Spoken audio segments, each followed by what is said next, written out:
Welcome to the Marriott Hotel in downtown Kansas City, home of the 2008 Big 12 Football Media Days. I'm Barry Tramel, along with OSU beat writer Scott Wright, OU football beat writer Jake Trotter, and today was the dark day for the Oklahoma schools. No Sooners and no Cowboys, but plenty of football talk. Let's go around the horn, guys. We met a new Big 12 coach today. Mike Sherman, late of the Green Bay Packers, now the new head coach at Texas A&M. First impressions about Mike Sherman. He is the biggest coach in the Big 12. Bigger than Ron Prince and Mark Mangino? In terms of bulk. I'm not talking about just weight. In terms of bulk, he's the biggest coach in the Big 12. He'd kick anyone's butt in the Big 12 as far as head coaches go. Scott? Mike Sherman. I expected him to be kind of a straight-laced kind of guy, but he cracked a few jokes and had a good time. Told a funny story about his mom asking him to get Brett Favre's autograph, and he refused to do it. So she called Brett Favre's mom and got it anyway. He was a good guy. He's got a tough challenge ahead of him, though. Yeah, rough times at A&M.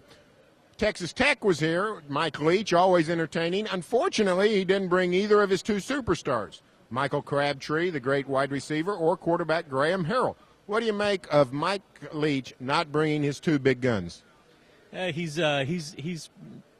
never a guy to stick to the ordinary, and I can understand him.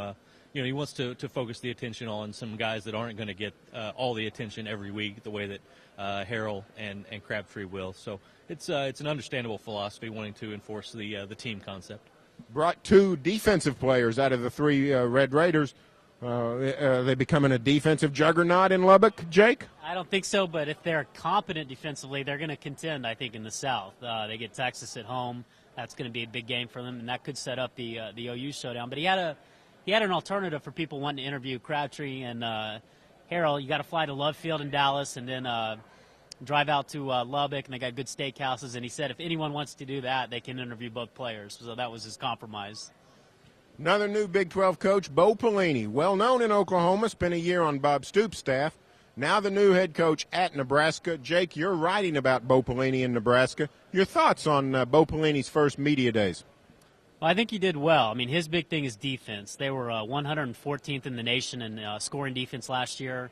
And in the Big 12, that's a death wish with all the great offenses in the league. So his big challenge is going to be instituting the black shirts back. And they haven't been around for a while. So he's got his work cut out for him. And they got a tough schedule this year as well. Nebraska, do you like them in Bo Pelini's first year, Scott? It's going to be tough. Like Jake said, they've got to put a lot behind them defensively. 76 points to Kansas, things like that. They've got to be able to forget about and move forward with in a confident way. That'll be tough. They kept a lot of the offensive coaching staff together. Bo Pelini seemed to be really impressed with Joe Gans, what we've seen so far. So we'll see what they can do, but it's going to be a tough year for those guys. The last team here today is the marquee team, the Missouri Tigers, the unanimous choice to win the North Division. Interesting line of talk by the Missouri contingent. Tell us about it, Scott. Well, if you went out and talked to the players first, you heard a lot of guys, especially Chase Daniel, who is certainly an outspoken guy, talking about national championship, goals and setting their sights high and things like that. You go in and talk to Coach Gary Pinkel, and he was trying to rein it in a little bit more. He said, "Look, we've won one Big 12 North title, haven't even won a Big 12 championship yet. Let's focus on those things first before we start worrying about national championships." Missouri, unanimous pick. Not surprising they're number one, surprising they're unanimous. Do you expect Missouri to be back here in Kansas City the first weekend in December? No question about it, but they got to beat Oklahoma to win the Big 12 title. And Chase Daniel had a funny story during the Big 12 championship last year. After the first 2 or 3 series, he was talking to his offensive coordinator, Dave Christensen, in the booth and said, "What's the deal? Are they blitzing? Where's all this pressure coming from?" And Dave told Chase, "They're just bringing their front four. There's nothing we can do about it right now." So Missouri obviously has got to do some things differently to contend with Oklahoma, especially up front.